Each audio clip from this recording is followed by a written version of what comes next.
Pertama sekali saya ingin memanjatkan rasa kesyukuran kepada Ilahi kerana dengan limpah kurnianya kita dapat bersama hari ini untuk menjayakan majlis perasmian kempen War Against Diabetes.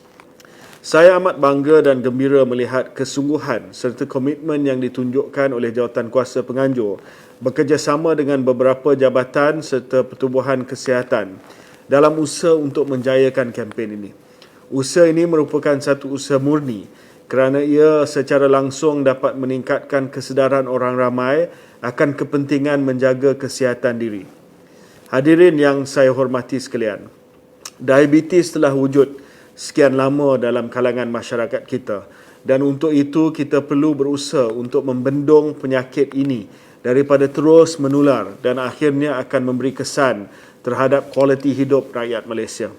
Diabetes bukan sahaja dikaitkan dengan pengambilan gula yang berlebihan, malah ia berkait rapat dengan cara pemakanan tidak terkawal dan amalan cara hidup yang tidak sihat. Tinjauan Kebangsaan Kesihatan dan Mobiliti 2019 mendapati peratusan pesakit diabetes di Malaysia telah meningkat daripada 13.4% pada tahun 2015 kepada 18.3% pada tahun 2019. Laporan ini turut menunjukkan bahawa 1 daripada 5 individu dewasa berumur 18 tahun ke atas hidup dengan diabetes atau bersamaan dengan hampir 4 juta penduduk Malaysia. Peningkatan ini agak membimbangkan kerana penyakit diabetes boleh menyebabkan komplikasi yang serius. Antaranya termasuklah penyakit koronari jantung, masalah penglihatan seperti glaukoma dan katarak, penyakit buah pinggang yang kronik, saraf, gigi dan strok. Kajian juga mendapati bahawa pengidap diabetes adalah 3 hingga 4 kali lebih mudah untuk dijangkiti gejala COVID-19 yang serius jika dibanding dengan mereka yang tidak menghidap diabetes. Justru saya ingin mengambil kesempatan ini untuk mengingatkan orang ramai kepentingan menjaga kesihatan diri dengan mengamalkan diet atau pemakanan yang sihat dan seimbang. Kurangkan pengambilan makanan yang mengandungi lemak dan kalori serta garam yang tinggi untuk mengurangkan risiko tekanan darah tinggi. Lebihkan pengambilan makanan berkhasiat seperti sayur-sayuran dan bijiran selain minum 6 hingga 8 gelas air kosong setiap hari.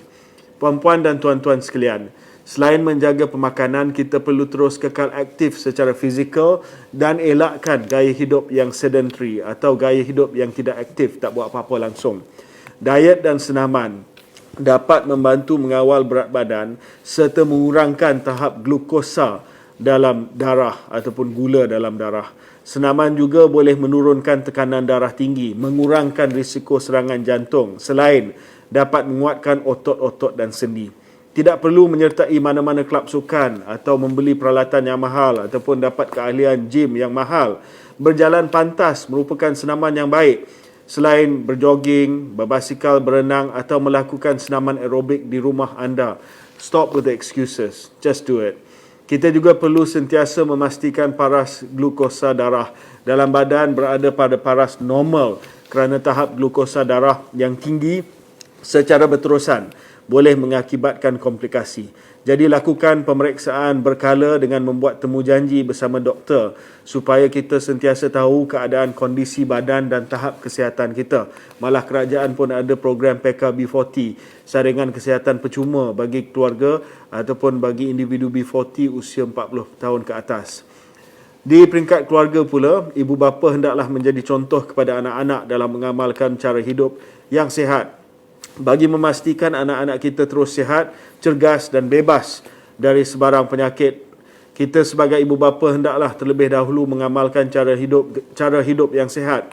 Malah ibu bapa mesti mewujudkan persekitaran dalam keluarga yang menggalakkan pengamalan cara hidup yang sihat. Akhir kata, saya sekali lagi ingin menekankan betapa pentingnya untuk menjaga kesihatan diri, lebih-lebih lagi ketika negara masih berhadapan dengan COVID-19.